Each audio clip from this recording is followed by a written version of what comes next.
अस्सलाम वालेकुम। की हाल चाल है ਤੁਹਾਡਾ? ठीक ठाक हो ਤੁਸੀਂ ਸਾਰੇ?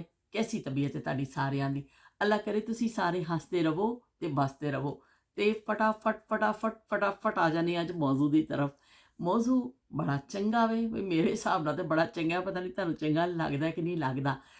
ਕੱਲ ਮੇਰੇ ਇੱਕ ਟਵਿੱਟਰ ਫਰੈਂਡ ਨੇ ਕਿੰਗ ਮੇਕਰ, ਮੇਰਾ ਬੜਾ ਸੋਹਣਾ ਜਿਹਾ ਭਰਾ ਵੇ, ਉਹਨੇ ਇੱਕ ਪੋਸਟ ਲਾਈ। ਉਹਦੇ ਵਿੱਚ ਅੰਡੇ ਜਿਹੜੇ ਨੇ ਉਹ ਇੱਕ ਭਾਈ ਪਿਆ ਵੇਚਦਾ ਵੇ ਤੇ ਉਹ ਫਿਰ ਲੋਕ ਲੈ ਰਹੇ ਨੇ ਉਹਦੇ ਕੋਲੋਂ, ਤੇ ਉਹਨਾਂ ਨੇ ਉੱਤੀ ਲਾਈ ਸੀ ਤੇ ਉਸ ਤੇ ਫਿਰ ਮੁxtਲਿਫ ਲੋਕਾਂ ਨੇ ਕਮੈਂਟ ਕੀਤਾ। ਹਰ ਕਿਸੇ ਨੇ ਆਪਣੇ ਹਿਸਾਬ ਨਾਲ ਆਂਡੇ ਗਰਮ ਤੇ ਆਂਡੇ ਗਰਮ ਦੇ ਹਿਸਾਬ ਨਾਲ, ਤੇ ਮੈਂ ਵੀ ਜੋ ਮੈਨੂੰ ਸਮਝ ਆਇਆ ਮੈਂ ਵੀ ਕਮੈਂਟ ਕੀਤਾ। ਇਸ ਤਰ੍ਹਾਂ ਫਿਰ ਸਾਰਿਆਂ ਨੇ ਆਪਣੇ ਆਪਣੇ ਉੱਤੇ ਕਮੈਂਟ ਕੀਤੇ। ਉਸ ਤੋਂ ਫਿਰ ਮੈਨੂੰ ਇੱਕ ਯਾਦ ਆ ਗਈ, ਫੌਰਨ ਹੋ ਗਿਆ ਕਿ ਬਈ ਹੈ ਤੇ ਇਸ ਮੌਜੂ ਤੇ ਗੱਲ ਕਰਨੀ ਚਾਹੀਦੀ ਹੈ ਕਿ ਆਂਡੇ ਗਰਮ ਗਰਮ ਆਂਡੇ ਗਰਮ ਗਰਮ ਆਂਡੇ ਗਰਮ ਗਰਮ ਆਂਡੇ ਗਰਮ ਗਰਮ ਆਂਡੇ ਗਰਮ ਤੇ ਆਂਡੇ ਗਰਮ ਤੇ ਬਈ ਮੈਂ ਸਵੇਰ ਦੀ ਯਕੀਨ ਮੰਨੋ 2 ਅੰਡੇ ਮੈਂ ਡੇਲੀ ਦੇ ਖਾਂਦੀ ਹਾਂ। ਮੇਰੀ ਜ਼ਿੰਦਗੀ ਵਿੱਚ ਅੰਡਿਆਂ ਨੂੰ ਬੜੀ ਅਹਿਮੀਅਤ ਹਾਸਿਲ ਹੈ। ਅੰਡੇ ਤੋਂ ਬਗੈਰ ਨਾਸ਼ਤੇ ਦਾ ਸਵਾਲ ਹੀ ਪੈਦਾ ਨਹੀਂ ਹੁੰਦਾ ਕਿ ਤੁਸੀਂ ਅਗਰ ਅੰਡਾ ਨਹੀਂ ਹੈ ਤਾਂ ਫਿਰ ਨਾਸ਼ਤਾ ਤੁਸੀਂ ਕੀ ਕਰੋਗੇ। ਤਾਂ ਇਸ ਤੋਂ ਫਿਰ ਮੈਨੂੰ ਤਾਂ ਬਈ ਅੰਡੇ ਤੋਂ ਬਗੈਰ ਸਮਝ ਲੱਗਦੇ। ਬੋਇਲ ਅੰਡਾ ਹੋਵੇ, ਫਰਾਈ ਅੰਡਾ ਹੋਵੇ, ਤੇ ਮੈਂ ਦੋਨੋਂ ਜ਼ਿਆਦਾ ਮੈਂ ਸ਼ੌਕ ਨਾਲ ਖਾਂਦੀ ਹਾਂ। ਸਭ ਤੋਂ ਜ਼ਿਆਦਾ ਤਾਂ ਮੈਂ ਸ਼ੌਕ ਨਾਲ ਫਰਾਈ ਅੰਡਾ ਖਾਂਦੀ ਹਾਂ। ਪਰ ਇਹ ਵੀ ਕਿ ਫਿਰ ਉਹ ਬਾਜ਼ ਦਫਾ ਫਿਰ ਹੁਣ ਵੇਟ ਵੀ ਵੱਧਦਾ ਜਾ ਰਿਹਾ ਏਜ ਦੇ ਨਾਲ ਨਾਲ, ਤੇ ਫਿਰ ਮੈਂ ਥੋੜ੍ਹਾ ਇਹਤਿਆਤ ਕਰਨੀ ਹੈ ਕਿ ਦੋ ਦਿਨ ਫਰਾਈ ਖਾ ਲਿਆ ਤੇ ਬਾਕੀ ਦਿਨ ਬੋਇਲ ਖਾ ਲਿਆ। ਪਰ ਅੰਡਾ ਜ਼ਰੂਰ ਖਾਣਾ ਹੈ ਤੇ 2 ਖਾਣੇ ਨੇ, ਵੀ 2 ਦੇ 3 ਹੋ ਜਾਣ, ਪਰ 2 ਤੋਂ ਘੱਟ ਨਹੀਂ ਅੰਡੇ ਖਾਂਦੀ ਮੈਂ। ਤੇ ਸਾਡੇ ਘਰ 'ਚ ਬੱਚੇ ਵੀ ਮਾਸ਼ਾਅੱਲਾ ਸਭ ਅੰਡੇ ਖਾਂਦੇ ਨੇ ਤੇ ਸਾਰੇ ਹੀ ਖਾਂਦੇ ਨੇ ਅੰਡਾ। ਤੇ ਵਾਕਈ ਇਹ ਕਹਿੰਦੇ ਨੇ ਨਾ ਕੋਈ ਬੈਨ ਅਲ-ਅਕਵਾਮੀ ਕਿਸਮ ਦੀ ਕੋਈ ਇਹ ਚੀਜ਼ ਹੈ ਯਾਦ ਹੈ, ਮੁਰਗੀ ਪਹਿਲੇ ਕਿ ਅੰਡਾ, ਤੇ ਅੰਡਾ ਪਹਿਲੇ ਕਿ ਮੁਰਗੀ, ਇਹ ਵੀ ਬਹਿਸ ਚੱਲਦੀ ਰਹਿੰਦੀ ਹੈ। ਬਹਰਹਾਲ ਐਵੇਂ ਕਿ ਪੂਰੀ ਦੁਨੀਆ 'ਚ ਅੰਡੇ ਜਿਹੜੇ ਨੇ ਬਹੁਤ ਸ਼ੌਕ ਨਾਲ ਖਾਏ ਜਾਂਦੇ ਨੇ। ਐਗ ਦੇ ਸ਼ੌਕੀਨ, ਐਗ ਰਾਈਸ ਔਰ ਐਗ ਸੈਂਡਵਿਚ ਔਰ ਐਗ ਜਿਹੜਾ ਆਮਲੇਟ ਔਰ ਚੀਜ਼ ਪਾ ਕੇ ਐਗ ਆਮਲੇਟ, ਬਹੁਤ ਚੀਜ਼ਾਂ ਬਣਦੀਆਂ ਨੇ। ਤੇ ਫਰਾਈ ਐਗ, ਹਰ ਚੀਜ਼ ਮਤਲਬ ਹਰ ਕਿਸੇ ਨੂੰ ਆਪਣੀ ਪਸੰਦ ਦੇ ਹਿਸਾਬ ਨਾਲ ਵੈਰਾਈਟੀ ਮਿਲ ਜਾਂਦੀ ਹੈ ਔਰ ਟੇਸਟ ਆਪਣੇ ਹਿਸਾਬ ਨਾਲ ਉਹ ਬਣਾ ਲੈਂਦਾ ਵੇ। ਪਰ ਇਹ ਇੱਕ ਹੁੰਦਾ ਤੇ ਉਹ ਅੰਡਾ ਹੀ ਹੈ, ਤੇ ਫਿਰ ਉਹਨੂੰ ਤੁਸੀਂ ਜਿਹੜੀ ਵੀ ਸ਼ਕਲ ਦੇ ਲਵੋ। ਤੇ ਮੈਂ ਵੀ ਬਈ 2 ਅੰਡੇ ਉਬਾਲੇ ਸਨ ਸੁਬਾਹ ਕੇ ਨਾਸ਼ਤੇ ਵਾਸਤੇ, ਪਰ ਇੱਕ ਅੰਡਾ ਉਹਦੇ ਵਿੱਚੋਂ ਮੈਂ ਰੱਖ ਲਿਆ ਸੀ ਕਿ ਬਈ ਇਸ ਤਰ੍ਹਾਂ ਇਹ ਦੇਖ ਲਓ, ਜ਼ਰਾ ਦੀ ਸ਼ੇਪ ਦੇਖ ਲਵੋ। ਕੱਟ ਕੇ ਮੈਂ ਉੱਪਰ ਲੈ ਕੇ ਆਈ ਹਾਂ, ਬੜੀ ਮੁਸ਼ਕਲ ਨਾਲ, ਯਕੀਨ ਮੰਨੋ ਟਾਈਮ ਮਿਲਿਆ ਵੇ। ਨੀਚੇ ਬੱਚੇ ਇਸ ਕਦਰ ਉਧਮ ਧਾੜ ਮਚਾ ਰਹੇ ਨੇ ਕਿ ਮੈਂ ਸੋਚਿਆ ਸੀ ਨੀਚੇ ਟੇਬਲ ਤੇ ਬੈਠ ਕੇ ਚਾय ਬਣਾਵਾਂਗੀ, ਨਾਲ ਅੰਡਾ ਨਾਸ਼ਤਾ ਕਰਾਂਗੀ ਤੇ ਨਾਲ ਫਿਰ ਮੈਂ ਗੱਲਬਾਤ ਕਰਾਂਗੀ। ਪਰ ਬਈ ਕੋਈ ਮਾਹੌਲ ਨਹੀਂ ਬਣ ਸਕਿਆ। ਆਖਰ ਮੈਂ ਮਜਬੂਰ ਹੋ ਕੇ ਉੱਪਰ ਆ ਗਈ। ਹੁਣ ਤਾਂ ਟਾਈਮ ਘੱਟ ਬਚਿਆ ਵੇ ਤੇ ਹੁਣ ਉੱਪਰ ਦੌੜੋ। ਤੇ ਸਭ ਤੋਂ ਵੱਡਾ ਸਿਤਮ ਇਹ ਹੋਇਆ ਵੇ ਕਿ ਮੇਰੇ ਕੋਲ ਸਟੂਡੀਓ ਤੇ ਕੋਈ ਹੈ ਹੀ ਨਹੀਂ ਹੈ ਬਈ। ਉਹ ਇੱਕ ਕਮਰਾ ਉੱਤੇ ਮੈਂ ਆ ਜਾਂਦੀ ਹਾਂ, ਪਰ ਉਹਦੀ ਵੀ ਜਿਹੜੀ ਲਾਈਟ ਰਾਤੀ ਜਿਹੜੀ ਫਿਊਜ਼ ਹੋ ਗਈ ਹੈ ਕੱਲ੍ਹ। ਹੁਣ ਨਵੀਂ ਲਾਈਟ ਆਏਗੀ ਤੇ ਕੁਛ ਮੈਂ ਫਿਰ ਹੁਣ ਜਿਹੜਾ ਇਹ ਖਿੜਕੀਆਂ ਉੜਕੀਆਂ ਖੋਲੀਆਂ ਨੇ ਤੇ ਸ਼ਾਇਦ ਤੁਹਾਨੂੰ ਇੰਨਾ ਸਾਫ਼ ਨਜ਼ਰ ਨਾ ਆਵੇ। ਜਿਹੜੀ ਉਹ ਵੈਸੇ ਵੀ ਫਿਲਟਰ ਸ਼ਿਲਟਰ ਲਾ ਕੇ ਚੰਗਾ ਕਰਨ ਦੀ ਕੋਸ਼ਿਸ਼ ਤਾਂ ਮੈਂ ਕਰ ਲਵਾਂਗੀ, ਪਰ ਐਵੇਂ ਕਿ ਫਿਰ ਵੀ ਮੈਂ ਤੁਹਾਨੂੰ ਦੱਸ ਦੇਵਾਂ ਕਿ ਜਿਹੜਾ ਇਹਦੇ ਵਿੱਚ ਸ਼ਾਇਦ ਇੰਨੀ ਸਾਫ਼ ਤਸਵੀਰ ਨਾ ਆਵੇ। ਤੇ ਆਂਡੇ ਗਰਮ ਦੇ ਹਵਾਲੇ ਦੇ ਨਾਲ ਅਸੀਂ ਮੌਜੂ ਦੀ ਤਰਫ ਆ ਜਾਂਦੇ ਹਾਂ। ਆਂਡੇ ਗਰਮ ਗਰਮ ਆਂਡੇ। ਟ੍ਰੇਨ ਦਾ ਸਫ਼ਰ ਯਾਦ ਆ ਜਾਂਦਾ ਆਪਣੇ ਬਚਪਨ 'ਚ, ਦੌੜ ਜਾਂਦੇ ਹਾਂ ਛੇਤੀ ਦੇ ਨਾਲ ਕਿ ਜਦੋਂ ਬਚਪਨ 'ਚ ਟ੍ਰੇਨ ਦਾ ਸਫ਼ਰ ਕਰਨੇ ਅਸਾਂ ਸਵੇਰੇ, ਜਦੋਂ ਮੁਲਤਾਨ ਜਾਂ ਐਸੀ ਜਗ੍ਹਾ ਜਾ ਕੇ ਟ੍ਰੇਨ ਜਦੋਂ ਸਵੇਰੇ ਸਵੇਰੇ ਖੜ੍ਹੀ ਹੁੰਦੀ ਸੀ, ਨਾਸ਼ਤੇ ਦਾ ਹੁੰਦਾ ਸੀ ਚੱਕਰ, ਉਦੋਂ ਫਿਰ ਅੰਡੇ ਵਾਲੇ ਚਾਹ ਵਾਲੇ ਨਾਲ ਚਾਹ ਨਾਲ ਆਂਡੇ ਸ਼ੋਰ ਪੈ ਜਾਂਦਾ ਸੀ ਟ੍ਰੇਨ ਵਿੱਚ। ਜਿੱਥੇ ਟ੍ਰੇਨ ਰੁਕਦੀ ਸੀ ਇਸ ਤਰ੍ਹਾਂ ਹੁੰਦਾ ਸੀ ਵੀ ਪਤਾ ਨਹੀਂ ਕੀ ਹੋ ਗਿਆ। ਤੇ ਗਰਮ ਆਂਡਾ ਖਾਸ ਤੌਰ ਤੇ ਬੜਾ ਮਸ਼ਹੂਰ ਮਕਬੂਲ ਵੇ, ਔਰ ਸਪੈਸ਼ਲੀ ਸਰਦੀਆਂ ਦੇ ਹਵਾਲੇ ਨਾਲ। ਸਰਦੀਆਂ ਵਿੱਚ ਤੇ ਇਸ ਤਰ੍ਹਾਂ ਹੁੰਦਾ ਵੇ ਕਿ ਬਈ ਇਹਨੂੰ ਸਰਦੀ ਦਾ ਤੋੜ ਸਮਝਿਆ ਜਾਂਦਾ ਵੇ ਕਿ ਬਈ ਆਂਡਾ ਖਾ ਲਓ ਤੇ ਚਾਹ ਪੀ ਲਓ ਤੇ ਚਲੋ ਜੀ ਠੀਕ ਹੈ। ਗਰਮੀਆਂ ਦੀ ਨਿਸਬਤ ਸਰਦੀਆਂ ਵਿੱਚ ਅੰਡਿਆਂ ਦੀ ਜਿਹੜੀ ਨਾ ਮੰਗ ਵੱਧ ਜਾਂਦੀ ਹੈ, ਮਹਿੰਗੇ ਵੀ ਹੋ ਜਾਂਦੇ ਨੇ ਤੇ ਡਿਮਾਂਡ ਵੱਧ ਜਾਂਦੀ ਹੈ। ਲੋਕ ਫਿਰ ਖਾਂਦੇ ਨੇ, ਚਲੋ ਵੀ ਲਿਆਓ ਅੰਡਾ ਲਿਆਓ ਨਾਲ ਚਾਹ ਪੀ ਲਈਏ।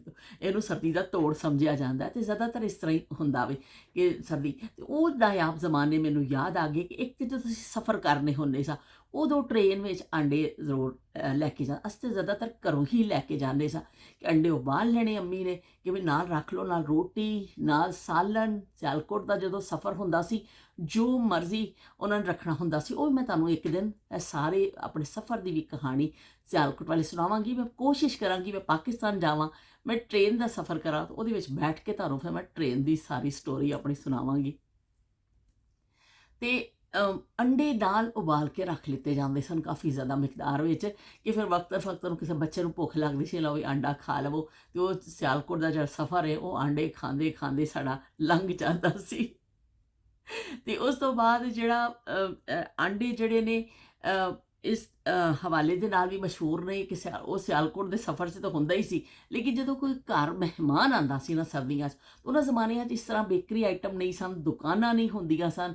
ਨਾਯਾਬ ਜ਼ਮਾਨੇ ਚਾਈਲਡਹੁੱਡ ਮੈਮੋਰੀਜ਼ ਦੇ ਵਿੱਚ ਚਲੇ ਜਾਂਦੇ ਆ ਜ਼ਰਾ ਜ਼ਿਆਦਾ ਹੀ, ਕਿ ਉਦੋਂ ਫਿਰ ਇਸ ਤਰ੍ਹਾਂ ਹੁੰਦਾ ਸੀ ਕਿ ਕੋਈ ਜ਼ਿਆਦਾ ਦੁਕਾਨਾਂ ਨਹੀਂ ਹੁੰਦੀਆਂ ਸਨ, ਲੋਕਾਂ ਕੋਲ ਘਰ ਵਿੱਚ ਦਸਤਿਆਬ ਅੰਡੇ ਹੀ ਹੁੰਦੇ ਸਨ। ਸਰਦੀ 'ਚ ਮਹਿਮਾਨ ਆ ਜਾਵੇ ਤੇ ਸੋਹਣਾ ਜਿਹਾ ਨਿਕਲਦਾ ਸੀ ਇੱਕ ਟੀ ਸੈੱਟ। ਉਹ ਟੀ ਸੈੱਟ ਅੰਦਰ ਰੱਖਿਆ ਹੁੰਦਾ ਸੀ ਬੜਾ ਚਮਕਾ ਚਮਕੂ ਕੇ, ਕਿਸੇ ਸ਼ੋਕੇਸ ਵਿੱਚ ਕਿ ਮਹਿਮਾਨਾਂ ਵਾਸਤੇ। ਉਹ ਫਿਰ ਇੱਕ ਟਰੇ ਨਿਕਲਦੀ ਸੀ, ਉਹਦੇ ਵਿੱਚ ਸਾਰੇ ਕੱਪ ਰੱਖੇ ਜਾਂਦੇ ਸਨ, ਚੈਨਕ ਵਿੱਚ ਪਾਈ ਜਾਂਦੀ ਸੀ ਚਾਹ, ਤੇ ਨਾਲ ਉਬਾਲੇ ਜਾਂਦੇ ਸਨ ਆਂਡੇ। ਆਂਡੇ ਬਈ ਮਹਿਮਾਨ ਆ ਗਏ ਨੇ, ਹੁਣ ਕੀ ਆਂਡੇ ਉਬਾਲ ਲਵੋ ਵੀ ਛੇਤੀ ਕਰੋ, ਤੇ ਬੜੀ ਇੱਕ ਅਹਿਮ ਡਿਸ਼ ਹੋ ਜਾਂਦੀ ਸੀ ਅੰਡਿਆਂ। ਉਹਦੀ ਫਿਰ ਕਟਿੰਗ ਇਸ ਤਰ੍ਹਾਂ ਲੰਬੀ ਲੰਬੀ ਕੀਤੀ ਜਾਂਦੀ ਸੀ, ਇਸ ਤਰ੍ਹਾਂ ਲੰਬੀ 4 ਹਿੱਸਿਆਂ 'ਚ ਉਹਨੂੰ ਕਰਕੇ ਇੱਕ ਪਲੇਟ ਭਰ ਕੇ ਅੰਡਿਆਂ ਦੀ, ਨਾਲ ਚਾਹ, ਨਾਲ ਅਗਰ ਘਰ ਦੀਆਂ ਕੋਈ ਸੇਵੀਆਂ ਹੁੰਦੀਆਂ ਸਨ ਜਾਂ ਕੋਈ ਐਸੀ ਚੀਜ਼ ਹੁੰਦੀ ਸੀ, ਕੋਈ ਸਰਦੀਆਂ ਨੇ ਕੋਈ ਹੋਰ ਚੀਜ਼ ਘਰ ਦੀ ਬਣੀ ਹੋਈ ਪਿੰਨੀਆਂ ਸ਼ਨੀਆਂ ਹੈਗੀਆਂ ਨੇ ਰੱਖ ਦਿੱਤੀਆਂ ਨੇ, ਤੇ ਚਲੋ ਮਹਿਮਾਨਾਂ ਦੀ ਤਵਾਜ਼ੋ ਕਰ ਦਿੱਤੀ ਜਾਂਦੀ ਸੀ। ਲੇਕਿਨ ਅੰਡਾ ਐਸੀ ਆਈਟਮ ਹੈ ਕਿ ਘਰ ਵਿੱਚ ਹੁੰਦਾ ਸੀ, ਲੋਕਾਂ ਨੇ ਕੁਕੜੀਆਂ ਸ਼ੁਕੜੀਆਂ ਵੀ ਪਾਲੀਆਂ ਹੁੰਦੀਆਂ ਸਨ ਘਰ ਵਿੱਚ ਹੀ। ਦੇਸੀ ਅੰਡੇ ਦਾ ਆਪਣਾ ਇੱਕ ਤਾਸੀਰ ਹੈ ਅਤੇ ਗਜ਼ਾਈਅਤ ਹੈ ਅਤੇ ਮਜ਼ਾ ਵੀ। ਅਸੀਂ ਤਾਂ ਬਚਪਨ 'ਚ ਕਾਫੀ ਖਾਦੇ ਨੇ ਦੇਸੀ ਅੰਡੇ। ਅਤੇ ਉਹ ਫਿਰ ਅੰਡਾ ਜਿਹੜਾ ਨਾ ਮਹਿਮਾਨਾਂ ਦੇ ਅੱਗੇ ਚਾਹ ਦੇ ਨਾਲ ਪੇਸ਼ ਕੀਤਾ ਜਾਂਦਾ ਸੀ। ਇਹ ਖਾਸ ਆਈਟਮ ਹੁੰਦਾ ਸੀ ਸਰਦੀਆਂ ਵਿੱਚ, ਜਦੋਂ ਮਹਿਮਾਨ ਆਉਂਦੇ ਸਨ ਨਾ, ਅਤੇ ਬਈ ਅੰਡੇ ਉਬਾਲ ਲਓ ਅਤੇ ਖਾਈ ਜਾਓ, ਅਤੇ ਮਹਿਮਾਨ ਨੂੰ ਵੀ ਮਜ਼ਾ ਆਉਂਦਾ ਸੀ, ਅਤੇ ਅਗਰ ਮਹਿਮਾਨ ਦੇ ਜਾਣ ਤੋਂ ਬਾਅਦ ਬਚ ਗਏ ਤਾਂ ਫਿਰ ਘਰ ਵਾਲਿਆਂ ਦੀ ਵੀ ਮਜ਼ਾ ਹੋ ਜਾਂਦਾ ਸੀ। ਓਏ ਅੱਲਾ, ਮੈਨੂੰ ਤਾਂ ਯਾਦ ਹੀ ਨਹੀਂ ਰਿਹਾ, ਦੇਖੋ ਮੈਂ ਸੁਰਖੀ ਲਾਈ ਨਹੀਂ ਅਜੇ, ਇਸ ਤਰ੍ਹਾਂ ਹੀ ਬੈਠ ਗਈ ਹਾਂ ਖਿਤਾਬ ਕਰਨ, ਅਤੇ ਹੁਣ ਮੈਨੂੰ ਨਜ਼ਰ ਆਇਆ ਵੇ। ਚਲੋ ਕੋਈ ਗੱਲ ਨਹੀਂ। ਅਤੇ ਉਹ ਫਿਰ ਕੀ ਕਹਿੰਦੇ ਨੇ, ਆਇਆ ਅੰਡਾ ਇਸ ਹਿਸਾਬ ਨਾਲ ਮਹਿਮਾਨਾਂ ਦੀ ਤਵਾਜ਼ੋ ਦੇ ਵੀ ਕੰਮ ਆਉਂਦਾ ਸੀ। ਮਹਿਮਾਨ ਵੀ ਖੁਸ਼ ਹੋ ਜਾਂਦੇ ਸਨ, ਅਤੇ ਚਲੋ ਲੋਕ ਘਰ 'ਚ ਕੁਕੜੀਆਂ ਪਾਲਦੇ ਸਨ ਕਿ ਚਲੋ ਬੱਚਿਆਂ ਨੂੰ ਅੰਡਾ ਮਿਲ ਜਾਏਗਾ। ਦੇਸੀ ਅੰਡੇ ਵਾਸਤੇ ਫਿਰ ਘਰ 'ਚ ਮੁਰਗੀ ਪਾਲੀ ਜਾਂਦੀ ਸੀ। ਲੋਕ ਮੱਝਾਂ ਵੀ ਰੱਖਦੇ ਸਨ ਆਪਣੇ ਘਰਾਂ 'ਚ, ਲੇਕਿਨ ਜਿਹਨਾਂ ਘਰਾਂ 'ਚ ਐਸਾ ਥੋੜ੍ਹੀ ਵੀ ਜਿਹੀ ਜਗ੍ਹਾ ਹੁੰਦੀ ਸੀ ਨਾ, ਤਾਂ ਉੱਥੇ ਫਿਰ ਖੁੱਡਾ ਬਣਾ ਲਿਆ ਜਾਂਦਾ ਸੀ ਮੁਰਗੀਆਂ ਦਾ, ਅਤੇ ਉਹ ਫਿਰ ਖੁੱਡੇ ਵਿੱਚ ਮੁਰਗੀਆਂ ਥੋੜ੍ਹੀ ਜਿਹੀ ਰੱਖ ਦੇਣੀਆਂ, ਉਹ ਰੋਟੀ ਸ਼ੋਟੀ ਉਹਨੂੰ ਐਸਾ ਜਿਹੜੀ ਬਚ ਜਾਣੀ ਭੋਰ ਕੇ ਕੁੱਕੜਾਂ ਨੂੰ ਪਾ ਦੇਣੀ, ਉਹਨਾਂ ਨੂੰ ਚੁਗਦਿਆਂ ਕਰਦੇ ਫਿਰ ਅੰਡਾ ਦੇ ਦੇਣਾ, ਅਤੇ ਚਲੋ ਫਿਰ ਉਹ ਘਰ 'ਚ ਕੰਮ ਆ ਜਾਂਦਾ ਸੀ। ਬਾਜ਼ਾਰੋਂ ਵੀ ਲੋਕ ਲਿਆਉਂਦੇ ਸਨ, ਲੇਕਿਨ ਜ਼ਿਆਦਾਤਰ ਘਰ ਵਿੱਚ ਲੋਕ ਮੇਰੇ ਬਹੁਤ, ਜਦੋਂ ਮੈਂ ਛੋਟੀ ਸਾਂ, ਮੇਰੇ ਹਾਫਸਿਆਂ ਵਿੱਚ ਹੈਗਾ ਵੇ ਕਿ ਸਾਡੇ ਘਰ ਦਾ ਬਹੁਤ ਵੱਡਾ ਵਿਹੜਾ ਸੀ। ਵਿਹੜਾ ਬਹੁਤ ਵੱਡਾ ਸੀ, ਸਿਰਫ 2 ਕਮਰੇ ਸਨ ਪਿੱਛੇ, ਔਰ ਅੱਗੇ ਵੱਡਾ ਵਿਹੜਾ, ਅਤੇ ਇੱਕ ਪਾਸੇ ਬਾਥਰੂਮ ਅਤੇ ਕਿਚਨ, ਅਤੇ ਬਾਕੀ ਸਭ ਵਿਹੜਾ। ਅਤੇ ਵਿਹੜੇ ਵਿੱਚ ਮੇਰੀ ਅੰਮੀ ਸੀਜ਼ਨ ਦੀ ਹੈ, ਇੱਕ ਪਾਸੇ ਸਬਜ਼ੀਆਂ ਵੀ ਉਹਨਾਂ ਨੂੰ ਸ਼ੌਕ ਸੀ, ਲਾ ਦਿੰਦੇ ਹੁੰਦੇ ਸਨ ਕਿ ਕੋਈ ਚੀਜ਼ ਹੋ ਜਾਣੀ ਘਰ ਦੀ ਚੀਜ਼ਾਂ ਸਬਜ਼ੀਆਂ, ਅਤੇ ਬਾਕੀ ਜਿਹੜਾ ਵੇ ਉਹ ਖਿਲਣ ਖੁਲਣ ਦੇ ਵੀ ਕੰਮ ਆਉਂਦਾ ਸੀ। ਅਤੇ ਉਹਦੇ ਵਿੱਚ ਇੱਕ ਪਾਸੇ ਦਰਵਾਜ਼ਾ ਵੜਦੇ ਹੀ, ਮੇਰੇ ਹਾਲੇ ਵੀ ਮੇਰੇ ਹਾਫਜ਼ਿਆਂ 'ਚ, ਕਿ ਦਰਵਾਜ਼ਾ ਵੜਦੇ ਅੰਦਰ ਇੱਕ ਨਾਲ ਦੀਵਾਰ ਦੇ ਨਾਲ ਇੱਕ ਖੁੱਡਾ ਬਣਾਇਆ ਹੁੰਦਾ ਸੀ ਕੁਕੜੀਆਂ ਦਾ। ਤੇ ਉਹਦੇ ਵਿੱਚ ਕੁਕੜੀਆਂ ਫਿਰ ਕੁਛ ਰੱਖੀਆਂ ਹੁੰਦੀਆਂ ਸਨ, ਚਲੋ ਅੰਡਾ ਸ਼ੰਡਾ ਦੇ ਦਿੰਦੀਆਂ ਸਨ, ਅਤੇ ਆ ਆ ਆ ਆ ਆ ਆ ਆ ਆ ਆ ਆ ਆ ਸਾਊਂਡ ਕਰਕੇ ਉਹਨਾਂ ਨੂੰ ਪਾਇਆ ਜਾਂਦਾ ਸੀ ਕਿ ਚਲੋ ਉਹਨੂੰ ਰੋਟੀ ਭੋਰ ਕੇ ਪਾ ਦੇਣੀ। ਅਤੇ ਉਹ ਬਹੁਤ ਘੱਟ ਅਰਸੇ ਲਈ ਰਹੀਆਂ ਸਾਡੇ ਘਰ ਮੁਰਗੀਆਂ, ਲੇਕਿਨ ਮੈਂ ਦੇਖਿਆ ਹੋਇਆ, ਮੇਰੇ ਹਾਫਜ਼ਿਆਂ ਵਿੱਚ ਹੈਗਾ ਵੀ ਕਿ ਸਾਡੀ ਮਾਂ ਨੂੰ ਬੜਾ ਸ਼ੌਕ ਹੁੰਦਾ ਸੀ ਕਿ ਮੁਰਗੀਆਂ ਪਾਲ ਲਈਏ, ਸਬਜ਼ੀਆਂ ਲਾ ਲਈਏ ਘਰ ਦੀਆਂ। ਜਿੰਨੀ ਵੀ ਸ਼ਨਾਖਤ ਸਬਜ਼ੀ ਦੀ ਉਹ ਮੈਨੂੰ ਆਪਣੀ ਵਾਲਦਾ ਕੋਲੋਂ ਹੀ ਮਿਲੀ, ਕਿ ਉਹ ਸਾਨੂੰ ਦੱਸਦੇ ਹੁੰਦੇ ਸਨ ਕਿ ਸਬਜ਼ੀ ਇਸ ਤਰ੍ਹਾਂ ਹੁੰਦੀ ਹੈ, ਇਸ ਤਰ੍ਹਾਂ ਇਹ ਲਹਿਰੀ ਹੁੰਦੀ ਹੈ, ਭਿੰਡੀ ਨੂੰ ਇਸ ਤਰ੍ਹਾਂ ਚੈੱਕ ਕਰੀਦਾ, ਉਹ ਫਿਰ ਸਾਨੂੰ ਨਾਲੋਂ ਨਾਲ ਦੱਸਦੇ ਹੁੰਦੇ ਸਨ। ਅਤੇ ਅੰਡਾ ਜਿਹੜਾ ਵੇ ਉਹ ਵੀ ਬੜਾ ਸ਼ਦੀਦ ਕਿਸਮ ਦਾ ਅਹਿਮ ਆਈਟਮ ਜੇ, इसको हल्का मत लेना। अंडे तो बगैर नाश्ते का कोई तसव्वुर नहीं है। मैं तुहानूं एक मज़े की गल दसां कि जदों मैं शादी हो के अपने ससुराल गई तो मैनूं उत्थे जाके इंकशाफ होया, मैं वो कहते ना भयानक इंकशाफ होया कि ਉਹ ਜਿਹੜਾ ਉਹ ਤੇ ਸਾਲਨ ਦੇ ਨਾਲ ਨਾਸ਼ਤਾ ਕਰਦੇ ਨੇ। ਉਹ ਸਾਲਨ ਆ ਗਿਆ, ਪਰਾਠੇ ਆ ਗਏ, ਚਲੋ ਜੀ ਚਾਹ ਸ਼ਾਹ ਆ ਗਈ, ਵੀ ਅੰਡਾ ਕਿੱਥੇ ਵੀ ਮੈਂ ਦੇਖਾਂ, ਲੇਕਿਨ ਮੈਂ ਚੁੱਪ ਕਰ ਗਈ ਕਿ ਵੀ ਇਹ ਕੀ ਹੋਇਆ। ਚਲੋ ਵੀ ਉਹ ਚੁੱਪ ਕਰ, 2-4 ਦਿਨ ਮੈਂ ਦੇਖਦੀ ਰਹੀ, ਚੁੱਪ ਕਰਕੇ ਜ਼ੁਲਮ ਸਹਿੰਦੀ ਰਹੀ, ਵੀ ਆਂਡਾ ਨਹੀਂ ਤੇ ਕੀ ਜ਼ਿੰਦਗੀ। ਤੇ ਫਿਰ ਉਹ ਪਤਾ ਚੱਲਿਆ ਅੰਮਾ ਜੀ ਨੂੰ, ਅੱਲਾ ਜੰਨਤ ਨਸੀਬ ਕਰੇ, ਮੇਰੇ ਸੱਸ ਨੂੰ, ਕਿ ਬਈ ਇਹ ਅੰਡਾ ਖਾਂਦੀ ਹੈ ਨਾਸ਼ਤੇ 'ਚ। ਅਸੀਂ ਵੀ ਕੋਈ ਬਹੁਤ ਅਮੀਰ ਘਰ ਦੇ ਨਹੀਂ ਸਾਂ, ਲੇਕਿਨ ਐਵੇਂ ਕਿ ਅੰਡਾ ਪਰਾਠੇ ਦਾ ਨਾਸ਼ਤਾ ਕਰਦੇ ਹੁੰਦੇ ਸਾਂ, ਕਿ ਬਹੁਤ ਜ਼ਿਆਦਾ ਨਖਰਾ ਨਹੀਂ ਸੀ, ਪਰ ਬਚਪਨ ਤੋਂ ਖਾਦਾ ਸੀ ਕਿ ਅੰਡੇ ਨਾਸ਼ਤਾ ਜਿਹੜਾ ਵੀ ਉਹ ਅੰਡੇ ਦੇ ਨਾਲ ਹੀ। ਤੇ ਉਹ ਫਿਰ ਉਹਨਾਂ ਨੂੰ ਪਤਾ ਚੱਲਿਆ, ਉਹ ਪਿੰਡ 'ਚ ਸਾਰੇ ਰਹਿੰਦੇ ਸਨ ਤੇ ਉਹਨਾਂ ਨੂੰ ਨਹੀਂ ਇੰਨਾ ਪਤਾ ਸੀ ਸਾਲਨ ਦੇ ਨਾਲ ਲੋਕ ਨਾਸ਼ਤਾ ਕਰਦੇ ਸਨ। ਫਿਰ ਅੰਮਾ ਜੀ ਨੇ ਅੰਡੇ ਮੰਗਾਏ ਮੇਰੇ ਵਾਸਤੇ, ਤਾਂ ਉਹ ਮੈਂ ਰੋਜ਼ ਦਾ ਇੱਕ ਅੰਡਾ ਜਿਹੜਾ ਹੈ ਨਾ ਉਹ ਫਿਰ ਬਣਾ ਲੈਂਦੀ ਹੁੰਦੀ ਸਾਂ ਤੇ ਆਪਣਾ ਮੈਂ ਖਾ ਲਿਆ। ਅੰਮਾ ਨੇ ਕਹਿਣਾ ਜਿਹਦੇ ਨਾਲ ਅੰਡੇ ਤੇ ਇਹ ਦੋ ਰਹਿ ਜਾਣ ਨਾ, ਤੂੰ ਮੈਨੂੰ ਦੱਸ ਦਿਆ ਕਰ ਤੇ ਫਿਰ ਮੈਂ ਫਿਰ ਮੰਗਾ ਦਿਆ ਕਰਾਂਗੀ ਤੈਨੂੰ। ਦੂਰ ਸੀ ਦੁਕਾਨ, ਤੇ ਉਹ ਫਿਰ ਇਸ ਤਰ੍ਹਾਂ 1 ਦਰਜਨ ਅੰਡੇ ਆਉਂਦੇ ਸਨ ਮੇਰੇ ਵਾਸਤੇ, ਤੇ ਮੇਰੇ ਢਿੱਡ 'ਚ ਪੈ ਜਾਂਦੇ ਸਨ। ਤੇ ਪਰ ਇੱਕ ਬਣਾਉਣੀ ਹੁੰਦੀ ਸਾਂ ਉਦੋਂ ਬਸ ਮੈਂ। ਤੇ ਉਸ ਤੋਂ ਬਾਅਦ ਇੱਕ ਦਿਨ ਹੋਇਆ ਕਿ ਬਈ ਅੰਡਾ ਹੀ ਨਹੀਂ ਹੈ। ਮੈਂ ਅੰਮਾ ਨੂੰ ਕਿਹਾ, ਅੰਮਾ ਜੀ ਅੰਡਾ ਹੀ ਨਹੀਂ ਹੈ, ਅੰਡਾ ਮੁੱਕ ਗਿਆ। ਅੰਮਾ ਕਿਹਾ ਅੱਛਾ ਚੱਲ ਤਾਂ ਮੈਂ ਦੇਖ ਕੇ ਆਉਂਦੀ ਹਾਂ, ਇੱਥੇ ਪੜੋਸੀਆਂ ਵੱਲੋਂ ਕਿਸੇ ਵੱਲੋਂ ਮਿਲ ਜਾਏਗਾ। ਅੰਮਾ ਨੇ ਗਏ, ਜਾ ਕੇ ਲੈ ਕੇ ਆਏ, ਲੋ ਵੀ ਰਜ਼ੀਆ ਵੱਲੋਂ ਅੰਡਾ ਮਿਲ ਗਿਆ, ਵੀ ਤੇਰੀ ਕਿਸਮਤ ਦਾ ਹੈਗਾ ਸੀ, ਲੈ ਲੈ। ਅੰਮਾ ਨੇ ਮੈਨੂੰ ਅੰਡਾ ਫੜਾ ਦਿੱਤਾ, ਮੈਂ ਅੰਡਾ ਬਣਾ ਲਿਆ, ਖਾ ਲਿਆ। ਤੇ ਉਸ ਤੋਂ ਬਾਅਦ ਅਸੀਂ ਬੈਠੇ ਗੱਲਾਂ ਛੱਲਾਂ ਕਰ ਰਹੇ ਸਾਂ, ਨਾਸ਼ਤਾ ਕਰਕੇ ਕੁਝ 1-2 ਘੰਟੇ ਬਾਅਦ ਜਾਂ ਕਿਸ ਤਰ੍ਹਾਂ ਤੋਂ ਇਸ ਗੱਲਾਂ 'ਚੋਂ ਜ਼ਿਕਰ ਚੱਲਿਆ। ਅੰਮਾ ਕਹਿੰਦੀ ਬਈ ਸ਼ੁਕਰ ਹੈ ਰਜ਼ੀਆ ਨੇ ਬੱਤਖ ਪਾਲੀ ਹੋਈ ਏ। ਉਹ ਮੁਰਗੀ ਦਾ ਤਾਂ ਆਂਡਾ ਹੈ ਹੀ ਨਹੀਂ ਸੀ, ਚਲੋ ਬੱਤਖ ਦਾ ਮਿਲ ਗਿਆ, ਤੈਨੂੰ ਲਿਆਤਾ, ਤੇਰਾ ਤੇ ਕੰਮ ਸਰ ਗਿਆ। ਮੇਰਾ ਜਿਹੜਾ ਸਾਹ ਸੀ ਨਾ ਇੱਥੇ ਰੁਕ ਗਿਆ, ਮੇਰੇ ਅੱਖਾਂ ਮੇਰੀਆਂ ਬਾਹਰ ਆ ਚਲੀਆਂ। ਮੈਂ ਕਿਹਾ ਅੰਮਾ ਜੀ ਉਹ ਬੱਤਖ ਦਾ ਆਂਡਾ ਸੀ? ਅੰਮਾ ਕਹਿੰਦੀ ਹਾਂ। ਮੈਂ ਕਿਹਾ ਜਿਹੜਾ ਮੈਂ ਖਾਦਾ ਹੈ? ਕਹਿੰਦੇ ਹਾਂ। ਮੈਂ ਤਾਂ ਮਰਨ ਵਾਲੀ ਹੋ ਗਈ ਸਾਂ, ਮੈਨੂੰ ਸਮਝ ਨਾ ਆਵੇ ਕਿ ਮੈਂ ਕਰਾਂ ਕੀ, ਕਿ ਮੈਂ ਬੱਤਖ ਦਾ ਅੰਡਾ ਖਾ ਗਈ। ਤੇ ਇੰਨਾ ਮੈਨੂੰ ਹੋਇਆ। ਅੰਮਾ ਕਹਿੰਦੀ ਲੈ ਬੱਤਖ ਦਾ ਅੰਡਾ ਹਲਾਲ ਹੁੰਦੀ, ਬੱਤਖ ਖਾ ਲੈਂਦੇ ਨੇ ਉਹਦਾ ਅੰਡਾ, ਤੇ ਲੋਕਾਂ ਨੇ ਪਾਲੀਆਂ ਹੁੰਦੀਆਂ। ਪਰ ਮੇਰਾ ਦਿਲ ਜੋ ਖਰਾਬ ਹੋਇਆ, ਖਾਣ ਲੱਗੇ ਮੈਨੂੰ ਬਿਲਕੁਲ ਪਤਾ ਨਹੀਂ ਚੱਲਿਆ, ਪਕਾਉਣ ਲੱਗੇ ਮੈਨੂੰ ਬਿਲਕੁਲ ਪਤਾ ਨਹੀਂ ਚੱਲਿਆ, ਲੇਕਿਨ ਜਦੋਂ ਅੰਮਾ ਨੇ ਦੱਸ ਦਿੱਤਾ ਨਾ ਤੇ ਬਸ ਵही ਫਿਰ ਚੀਕਾਂ ਪੈ ਰਹੀਆਂ ਸਨ ਉੱਚੀਆਂ ਉੱਚੀਆਂ, ਐਸਾ ਮੇਰਾ ਦਿਲ ਉਛਲ ਕੇ ਨਾ। ਉਸ ਤੋਂ ਬਾਅਦ ਮੈਂ ਅੰਡਾ ਮੁੱਕ ਵੀ ਜਾਂਦਾ ਸੀ ਤਾਂ ਅੰਮਾ ਨੂੰ ਨਹੀਂ ਕਹਿੰਦੀ ਸੀ ਕਿ ਅੰਮਾ ਤੁਸੀਂ ਜਾ ਕੇ ਤੋਂ ਲਿਆ ਦਿਓ, ਫਿਰ ਮੈਂ ਚਾਹ ਦੇ ਨਾਲ ਪਰੌਠਾ ਖਾ ਲੈਣੀ ਹੁੰਦੀ ਸਾਂ, ਪਰ ਮੈਂ ਅੰਡਾ ਮੰਗਵਾਉਣੀ ਨਹੀਂ ਸਾਂ, ਪਤਾ ਚੱਲੇ ਫਿਰ ਬੱਤਖ ਦਾ ਆ ਜਾਵੇ। ਤੇ ਉਹ ਜ਼ਮਾਨੇ ਐਸੇ ਸਨ ਕਿ ਅੰਡਾ ਵੀ ਬੜੀ ਨਾਯਾਬ ਚੀਜ਼ ਹੁੰਦੀ ਸੀ। ਘਰ ਵਿੱਚ ਲੋਕ ਕੁਕੜੀਆਂ ਪਾਲ ਕੇ, ਜਿਹੜੇ ਪਿੰਡਾਂ ਥਾਵਾਂ 'ਤੇ ਲੋਕ ਰਹਿੰਦੇ ਸਨ, ਫਿਰ ਘਰਾਂ 'ਚ ਕੁਕੜੀਆਂ ਰੱਖਦੇ ਸਨ ਕਿ ਚਲੋ ਸਾਡੇ ਬੱਚਿਆਂ ਨੂੰ ਅੰਡਾ ਮਿਲ ਜਾਏਗਾ। ਇਸ ਤਰ੍ਹਾਂ ਦੁਕਾਨਾਂ ਆਮ ਨਹੀਂ ਸਨ ਕਿ ਤੁਸੀਂ ਜਾਓ ਔਰ ਖਰੀਦ ਕੇ ਲੈ ਕੇ ਆ ਜਾਓ। ਪਰ ਫਿਰ ਜਿਹੜੇ ਲੋਕ ਜ਼ਿਆਦਾਤਰ ਖਾਂਦੇ ਸਨ ਦੇਸੀ ਅੰਡੇ ਦਾ ਸਵਾਦ 'ਚੋਂ। ਉਹ ਦੇਸੀ ਅੰਡੇ ਦੀ ਅਫਾਦੀਅਤ ਇਹ ਵੀ ਹੈ ਕਿ ਤੁਸੀਂ ਅਗਰ ਉਹਨੂੰ ਦੁੱਧ ਨੀਮ ਗਰਮ ਦੁੱਧ ਵਿੱਚ ਪਾ ਕੇ ਇੱਕ ਅੰਡਾ ਤੁਸੀਂ ਉਹਨੂੰ ਫੈਂਟ ਕੇ ਤੁਸੀਂ ਉਹਨੂੰ ਪੀ ਲੈਂਦੇ ਹੋ, ਤੇ ਉਹ ਜਿਹੜਾ ਐਸਾ ਮਿਕਸ ਕਰਕੇ ਚੰਗੀ ਤਰ੍ਹਾਂ, ਤੇ ਉਹਨੂੰ ਕੋਸੇ ਦੁੱਧ ਵਿੱਚ ਪਾ ਕੇ ਔਰ ਉਹ ਫੌਰਨ ਪੀ ਜਾਓ ਘਟ ਕਰਕੇ, ਤਾਂ ਠੰਡ ਤੋਂ ਦਾ ਤੋੜ ਬੜਾ ਸਮਝਿਆ ਜਾਂਦਾ ਸੀ ਕਿ ਠੰਡ ਕਿਸੇ ਨੂੰ ਲੱਗ ਗਈ ਹੈ, ਸਰਦੀਆਂ ਨੇ, ਤਾਂ ਉਹਦੇ ਤੋੜ ਵਾਸਤੇ ਲੋਕ ਕਹਿਣਾ ਵੀ ਚਲੋ ਵੀ ਖੰਘ ਗੋਲੀ ਤਾਂ ਦੇਸੀ ਆਂਡਾ ਪੀ ਲਵੋ, ਤਾਂ ਦੁੱਧ ਵਿੱਚ ਪਾ ਕੇ ਪੀਤਾ ਜਾਂਦਾ ਸੀ ਇੱਕ ਦਵਾਈ ਦੇ ਤੌਰ 'ਤੇ। ਇਸ ਤਰ੍ਹਾਂ ਕਿ ਇੱਕ ਟੋਟਕਾ ਕਹਿ ਲਓ, ਦਵਾਈ ਕਹਿ ਲਓ, ਉਹਦੇ ਤੌਰ 'ਤੇ, ਔਰ ਉਹ ਕੀ ਲੋਕਾਂ ਨੂੰ ਆਰਾਮ ਵੀ ਆਉਂਦਾ ਸੀ। ਤੇ ਇਸ ਤਰ੍ਹਾਂ ਮੈਂ ਵੀ ਇੱਕ ਦਫਾ ਪੀਤਾ ਸੀ, ਮੈਨੂੰ ਵੀ ਤਬੀਅਤ ਬੜੀ ਖਰਾਬ ਹੋ ਗਈ ਸੀ। ਉਸ ਜ਼ਮਾਨੇ 'ਚ ਤਾਂ ਪਤਾ ਨਹੀਂ ਚੱਲਦਾ ਸੀ ਕਿ ਸਾਨੂੰ ਸਾਹ ਦੀ ਤਕਲੀਫ ਹੈ, ਅਸਥਮਾ ਹੈ। ਮੈਨੂੰ ਬਹੁਤ ਬਾਅਦ 'ਚ ਜਾ ਕੇ ਪਤਾ ਚੱਲਿਆ ਕਿ ਮੈਨੂੰ ਵੀ ਮੇਰੇ ਵਾਲਿਦ ਵੱਲੋਂ ਅਸਥਮਾ ਜਿਹੜਾ ਵੇ ਉਹ ਵਿਰਾਸਤ ਵਿੱਚ ਮਿਲ ਗਿਆ। ਬਈ ਮੇਰੇ ਅੱਬੂ ਨੂੰ ਬਹੁਤ ਹੁੰਦਾ ਸੀ, ਪਰ ਉਹ ਸਾਰੇ ਭੈਣ ਭਰਾਵਾਂ ਵਿੱਚੋਂ ਮੈਨੂੰ ਜ਼ਿਆਦਾ ਸ਼ਿੱਦਤ ਨਾਲ ਆਇਆ ਉਹ ਚੀਜ਼ ਜਿਹੜੀ ਨਾ ਮੁੰਤਕਿਲ ਹੋਈ। ਇਸ ਤੋਂ ਮੈਨੂੰ ਪਤਾ ਨਹੀਂ ਸੀ, ਮੈਨੂੰ ਬਸ ਖੰਘ ਕੇ ਦੌਰੀ ਹੋ ਜਾਂਦੀ ਸਾ, ਇਸ ਤਰ੍ਹਾਂ ਹੋਣਾ, ਪਰ ਪਤਾ ਨਹੀਂ ਚੱਲਦਾ ਸੀ। ਇਹ ਜਿਵੇਂ ਬਹੁਤ ਬਾਅਦ 'ਚ ਜਾ ਕੇ ਪਤਾ ਚੱਲਿਆ ਕਿ ਇਹ ਨੇ ਇਨਹੇਲਰ ਯੂਜ਼ ਹੁੰਦੇ ਨੇ, ਲੇਕਿਨ ਉਦੋਂ ਤਾਂ ਸਿਰਫ ਸਵਾਏ ਖੰਘਣ ਦੇ ਤੇ ਬਸ ਸ਼ਹਿਦ ਚੱਟ ਲਓ, ਇਹ ਖਾ ਲਓ, ਗੁੜ ਖਾ ਲਓ, ਇਹ ਦੇਸੀ ਟੋਟਕਿਆਂ ਦੇ, ਹੋਰ ਕੋਈ ਹੁੰਦਾ ਨਹੀਂ ਸੀ। ਇਹ ਸਾਰੇ ਪਿੰਡ ਵਿੱਚ ਹੁੰਦੇ ਸਾਂ ਤੇ ਇੰਨਾ ਸਹੂਲਤਾਂ ਨਹੀਂ ਹੁੰਦੀਆਂ ਸਨ ਡਾਕਟਰ ਦੀ, ਤੇ ਉਹ ਫਿਰ ਇਸ ਤਰ੍ਹਾਂ ਹੀ ਗੁਜ਼ਾਰਾ ਕਰਨਾ ਪੈਂਦਾ ਸੀ। ਬਈ ਚਲੋ ਖੰਘ ਆਈਏ ਤੇ ਇਹ ਕਰ ਲਓ, ਉਹ ਕਰ ਲਓ।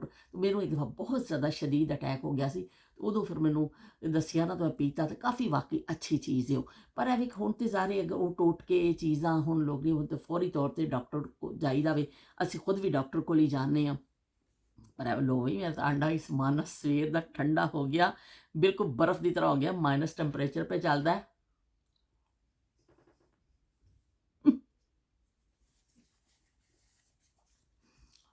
ਆਂਡੇ ਗਰਮ ਗਰਮ, ਆਂਡੇ ਗਰਮ ਗਰਮ, ਆਂਡੇ ਗਰਮ।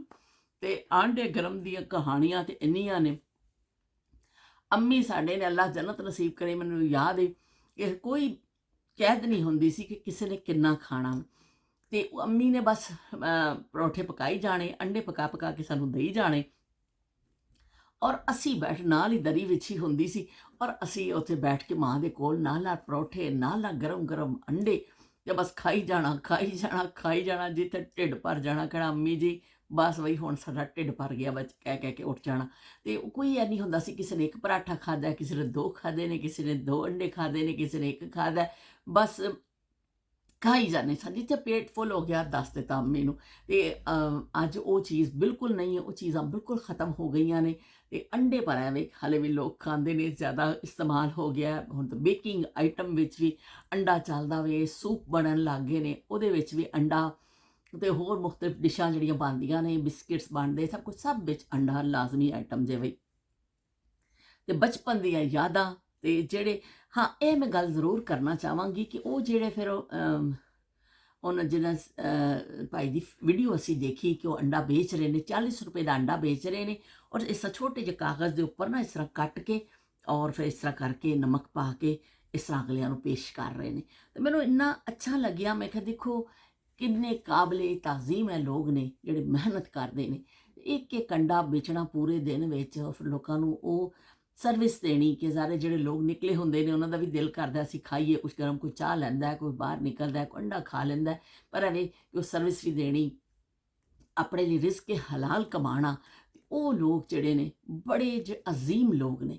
ਅਸਲ ਸਲੂਟਾਂ ਦੇ ਕਾਬਿਲ ਜਿਹੜੇ ਨੇ ਨਾ ਉਹ ਲੋਕ ਜਿਹੜੇ ਇਸ ਤਰ੍ਹਾਂ ਮਿਹਨਤਾਂ ਕਰਦੇ ਨੇ, ਜਿਹੜੇ ਰਿਜ਼ਕ ਹਲਾਲ ਨੂੰ ਆਪਣਾ ਔੜਨਾ ਵਿਛੋੜਨਾ ਬਣਾਉਂਦੇ ਨੇ, ਤੇ ਉਹ ਰਿਜ਼ਕ ਹਲਾਲ ਆਪਣੇ ਢਿੱਡ 'ਚ ਪਾਉਂਦੇ ਨੇ।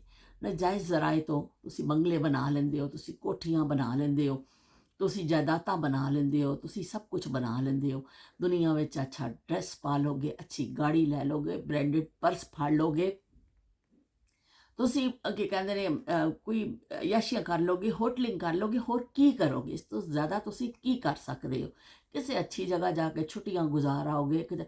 ਇਹ ਚੀਜ਼ਾਂ ਨੇ ਨਾ ਜਿਹੜੀ ਤੁਹਾਨੂੰ ਅਟੈਕ ਕਰਦੀਆਂ ਨੇ। ਤੁਸੀਂ ਗਲਤ ਜ਼ਰਾਏ ਇਸਤੇਮਾਲ ਕਰਦੇ ਹੋ, ਅੱਛਾ ਕੱਪੜਾ ਪਾ ਲਈ, ਅੱਛੀ ਜੁੱਤੀ ਪਾ ਲਈ, ਪਰ ਐਵੇਂ ਕਿ ਉਹ ਜਿਹੜਾ ਇੱਕ ਅੰਡਾ ਵੇਚਣ ਵਾਲਾ ਜਾਂ ਇੱਕ ਮਜ਼ਦੂਰ ਜਾਂ ਖੇਤ 'ਚ ਕੰਮ ਕਰਨ ਵਾਲਾ ਕਿਸਾਨ, ਉਹ ਯਕੀਨ ਕਰੋ ਉਹ ਬੜੇ ਬੜੇ ਅਹੁਦਿਆਂ ਤੋਂ ਜਿਹੜੇ ਬੈਠੇ ਨੇ, ਜਿਹੜੇ ਮੁਲਕ ਨੂੰ ਲੁੱਟ ਰਹੇ ਨੇ, ਜਿਹੜੇ ਮੁਲਕ ਨੂੰ ਨੁਕਸਾਨ ਪਹੁੰਚਾ ਰਹੇ ਨੇ, ਉਹਨਾਂ ਨਾਲੋਂ 1000 ਦਰਜੇ ਬਿਹਤਰ ਜੇ ਲੋਕ।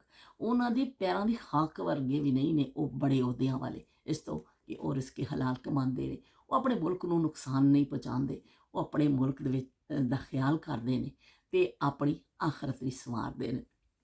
ਵੀ ਲੈਕਚਰ ਮੇਰਾ ਬੜਾ ਲੰਬਾ ਹੋ ਗਿਆ ਵੇ, ਪਰ ਮੈਂ ਉਹਨਾਂ ਨੂੰ ਜ਼ਾਰੇ ਖਰਾਜ ਤਹਿਸੀਨ ਤੇ ਜ਼ਰੂਰ ਪੇਸ਼ ਕਰਨਾ ਹੈ। ਉਹ ਆਂਡੇ ਵੇਚਣ ਵਾਲੇ, ਆਂਡੇ ਗਰਮ ਗਰਮ, ਆਂਡੇ ਗਰਮ ਗਰਮ, ਆਂਡੇ ਗਰਮ, ਤੇ ਆਂਡੇ ਗਰਮ ਵੇਚਣ ਵਾਲੇ ਜਿਹੜੇ ਨੇ ਉਹਨਾਂ ਸਾਰਿਆਂ ਨੂੰ ਵੀ ਮੇਰੇ ਵੱਲੋਂ ਦਿਲ ਦੀ ਗਹਿਰਾਈਆਂ ਦੇ ਨਾਲ ਮੈਂ ਉਹਨਾਂ ਦੀ ਇੱਜ਼ਤ ਕਰਨੀ ਆ ਕਿ ਉਹ ਕੀ ਕਹਿੰਦੇ ਨੇ ਰਿਜ਼ਕ ਹਲਾਲ ਕਮਾਉਂਦੇ ਨੇ। ਹੁਣ ਫਿਰ ਮੈਂ ਚੱਲਨੀ ਆ ਵੀ ਕਾਫੀ ਲੰਬਾ ਹੋ ਗਿਆ, ਹੁਣ ਮੈਂ ਨੀਚੇ ਜਾਵਾਂਗੀ ਸਭ ਤੋਂ ਪਹਿਲੇ, ਔਰ ਜਾ ਕੇ ਫਿਰ ਮੈਂ ਇਹਦੇ ਨਾਲ ਬਣਾਵਾਂਗੀ ਇੱਕ ਕੱਪ ਚਾਹ, ਤੇ ਫਿਰ ਮੈਂ ਇਹ ਖਾਵਾਂਗੀ ਅੰਡਾ ਆਪਣਾ ਜਿਹੜਾ ਬਕਾਇਆ ਮੈਂ ਇੱਕ ਸਵੇਰੇ ਖਾਧਾ ਸੀ ਬੜੀ ਕੰਜੂਸੀ ਦੇ ਨਾਲ। ਮੈਨੂੰ ਨਾ ਅੰਡੇ ਤੋਂ ਮੇਰਾ ਹੱਥ ਨਹੀਂ ਰੁਕਦਾ, ਭਾਵੇਂ 3 ਹੋ ਜਾਣ। ਮੈਂ ਤੁਹਾਨੂੰ ਇੱਕ ਦਿਨ ਕਿੱਸਾ ਸੁਣਾਵਾਂਗੀ ਆਪਣੀ ਆਪਣੀ ਜਿਹੜੀ ਮੇਰੀ ਦੋਸਤ ਹੈ ਨਾ, ਮੇਰੀ ਕਜ਼ਨ ਵੀ ਹੈ ਬਚਪਨ ਦੀ। ਮੈਂ ਜਦੋਂ ਉਹਦੇ ਕੋਲ ਜਾਵਾਂਗੀ ਨਾ ਬਚਪਨ ਦੇ ਕਿੱਸੇ ਵੀ ਸੁਣਾਵਾਂਗੇ, ਤੇ ਫਿਰ ਉਹ ਉਹਦੇ ਕੋਲ ਦੱਸਾਂਗੇ ਅਸੀਂ ਅੰਡੇ ਵੀ ਬਚਪਨ 'ਚ ਕਿਸ ਤਰ੍ਹਾਂ ਖਾਂਦੇ ਹੁੰਦੇ ਸਾਂ। ਤੇ ਮੈਂ ਚਾਹੁੰਦੀ ਹਾਂ ਗੱਲ ਬੜੀ ਲੰਬੀ ਹੋ ਗਈ ਹੈ ਮਾਨ ਨਾਲ, ਫਿਰ ਗੱਲ ਕਰਾਂਗੇ। ਨਿੱਕਾ ਮੋਟਾ ਬਾਜਰਾ, ਨਿੱਕਾ ਮੋਟਾ ਬਾਜਰਾ, ਮਾਹੀ ਵੇ ਮੇਰਾ ਕੌਣ ਛੜੇ ਸੀ ਢੋਲਾ। ਨਿੱਕਾ ਮੋਟਾ ਬਾਜਰਾ, ਮਾਹੀ ਵੇ ਮੇਰਾ ਕੌਣ ਛੜੇ ਸੀ ਢੋਲਾ।